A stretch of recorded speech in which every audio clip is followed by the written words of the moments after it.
welcome back, guys. Hey, we're all together. Together. What is this? What? Socially distant. And we have with us today Leoma, our Sexton here at St. Matthew's. Welcome, Leoma. Leoma, it's so good to have you here.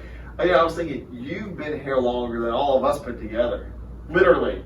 So, She's got seniority on you. absolutely. Yeah. You know where the skeletons are hidden. So, Leoma, as long as you've been here, can you tell us a little bit, for our boys and girls, what's a day in the life like at St. Matthew's for you? For me? Yeah. Well, I come in the mornings and I generally do what I see needs to be done, you know, and I like my job. Right. And it's fun. And so when you say you do what needs to be done, can you explain, like, what is your, I guess, are you over just this building, or do you take over the whole campus? Like, is that your... I take over the whole campus. That's a Wow, lot. that's a lot. Because I go over there and if something needs to be done or something out of place, I put it back in place. That's exactly right. You restock everything so when parishioners come, there's soap and towels, restrooms. I clean the restrooms and I clean up after events. And sometimes I open up for events. Yeah. When there's things like you put, I mean, even the small things like you put Makes her Christmas coffee. tree. That's huge. Was that She'll make the coffee in the morning. Exactly. You don't want to see Christmas half of tree. this without it. I guess that's from being a mother. Yeah. I don't mind. And some of the people at the church, as long as I've been here, they all grown up and got children. Yeah. Wow. Oh, yeah. It Wow. happens. Because and even some of the youth, you used to hold some of the youth when they were babies, right? Yeah, that boy, he tried to play a man now, didn't he? Which boy? What's his name? Is it Andrew? Andrew. Calling you out, Andrew. And I used to hold Andrew in my arm in the nursery. Brentley? Oh, Brandon too, yeah, wow. Brentley been my baby. Aww. All right, so Leoma can tell some stories on the youth. Better watch out, kids. It's coming for you. Yeah, so we have talked about the staff, and so often in King Street Kids in recent weeks, and so often they see us and all that. But Deborah, Hayden, you, and then other staff you'll see in the coming weeks, you're the ones that really make things happen. If it weren't for you, we wouldn't be able to have the church the way that people are used to, the things that people expect, and that's one of the reasons we want the congregation, our boys and girls, to see you all. Because if not for all the work, the important work, the vocation that you do, we wouldn't be able to do any of this other stuff. No. And Leoma runs a tight ship. She got onto me the other day because I made lunch in the kitchen and I was finishing eating it, and she comes up and she's like, "Boy, if you don't clean that." And I was like, kind of You gotta keep it. You know, I don't have to keep no more people in check around here, but Daniel, I gotta keep them in check. Cleanliness is important, especially during Especially COVID. during this COVID. That's right. That's right. Yeah. So a lot of times we go around asking the questions. Do you have any questions for us? Oh, I always have questions for you, Pastor, don't I? You do? Oh, you have some great questions. They're pastoral questions. I know you've got your own pastor, but sometimes we talk about. Yeah. We had a good talk 2 weeks ago. Yeah. Yeah. But Pastor, what do you think God's role in all this COVID? God's role in all this, in the COVID. I think God's role in the COVID is seen every day in the nurses, in the people who do blood work, the phlebotomists, the physicians, the nursing home workers, the scientists, the researchers, the people who have to make hard decisions that are often unpopular about keeping people safe. Yeah. All of that's where I see God. And I think God is working through all of those people to help us get through this wilderness time. Yeah. I think that's where God is. I'll piggyback off that for a minute. When I was out with COVID and going to get testing through NUSC, they offer free rapid testing for anyone. And the way, like, their staff, the way they manage it, I don't know if it's National Guard, but there's military, like, that help organize and bring people in. Like, those people have just such an incredible and important role in all this.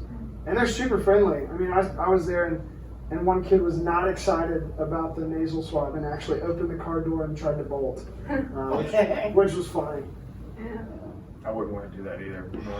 And I think God shows up in some unexpected ways and calls people in some unexpected ways to use their gifts. I still think about that story, how they were having such backup in the line for people to get vaccines, and they called the ChickfilA Manager, because Chick-fil-A runs a great drive-through. So maybe the Chick-fil-A Manager would know how to get cars through. So he used his skills as like a drive-through person, got called up in an unexpected way to make sure people got their vaccines. And I think that's kind of a God moment. That's a good question, Leoma. So a question we might have for you, and then maybe all of us can answer this, our third question, is what's the strangest thing you've seen since you've been here at St. Matthew's? What's the strangest thing you've seen? Remember, kids are watching. Yeah, kids, boys and girls are watching, so we have Okay. You probably need time to think. I'll kick it off. I think for me, I think it was like a Friday or a Saturday. I came into the office. I had my dog with me, and then we had a falcon up in the steeple. And my dog runs around the corner, and I see him about to like grab something in his mouth, and it was a dead bird. And he wanted to like grab it and show it to me like it was a toy, and I was like, oh no, let's move. I saw it. It was disgusting. It was gross. I'll tell you, the strangest thing that happened is one morning I had to come in at 7 o'clock. And it was like daylight saving time. And the elevator got stuck. Were you in it? I was in it. I'm out there too. And I was locked in there. I was locked in there. I had my cell phone.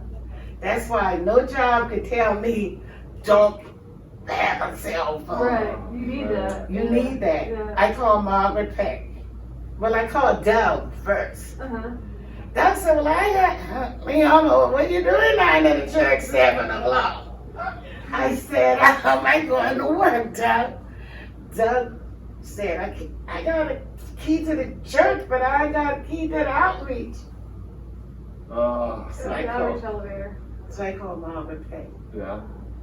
And she come all the way from Waldemar and let me out. She came from Walter. You had to stay in there the whole It's like time. an hour and Oh my 15 gosh, minutes. that's when Pastor Eric gets to heaven. I was gonna say, I think we see a new joke for Eric. Oh my gosh. Get in the elevator I controls, didn't just shut it notice. off. Oh, His no, elevator. man. You In between floors. Oh. want to see a grown man weep. I'm gonna have, I'm not sure I can top that one here. Pastor, what do you have? Because I don't. So there is one that I can sort of think of that I can share with the boys and girls. So, the tradition at St. Matthew's when we're in person, that on Christmas Eve service, whenever it hits midnight, whatever we're doing, and usually it's communion distribution when we're in person, whenever it hits midnight, everybody, as they're able, kneels in the sanctuary, in the nave, and sings Silent Night in German. My first Christmas here, maybe someone warned me about it, but there was so much going on. I forgot that was a thing. And so we're in the middle of distributing communion, and it just hits midnight, and everybody just kneels and starts singing in German, and I'm like, what is going, like, I was trying to hand someone their wafer, and it was like halfway to their mouth, and they just like dropped to the ground, and I'm like, what's going on here? Like, what's happening? It was really, really strange to see that. I mean, now that I know it's a tradition, I get it, but I could imagine if someone was like a visitor that night for the first time, it would really weird them out, because I was weirded out by it, so. That's strange. It is a neat tradition, but it's without explanation. You're not ready for it. Yeah. And that's why I love seeing when we have visitors on Christmas Eve. I love seeing their reaction to it. It's The expression on their It's face. perfect. it's Yeah. priceless. Yeah. What about you? You got a lot of requests for the church. There's from all over. A lot of people are enchanted by the building. It's a pretty building, and they like to have their photography either outside or inside. Well, we had a request a few years ago from somebody who wanted to have. They were going to do a photo essay, and they were going to take pictures of the stained glass window. And we've heard that sort of request before. But then when I asked a few other questions, we got to another level, and they said, well, I do need to say one other thing. We were going to include the clown, the killer clown from It. Yeah, and that was going to be the subject. So we're going to have the killer clown as in the church. And so I politely declined that one as well. That's another one. The request from Southern Charmed. I get the request, and they didn't call last year, but for the past few years they would call the producers of Southern Charmed. I would get Hollywood California on with my phone. The producers wanted to record an episode of Southern Charmed in our courtyard at Oktoberfest. And politely declined, explaining that we know what that the point of that show is to sort of intentionally derail and go off into chaos, and we can't predict what kind of chaos might happen at Oktoberfest, so we politely declined that as well. Yeah. And this is a church. A lot of strange things at St. Matthew's, and many more that we haven't even touched on. But that's based on. But I like this place. I like working here.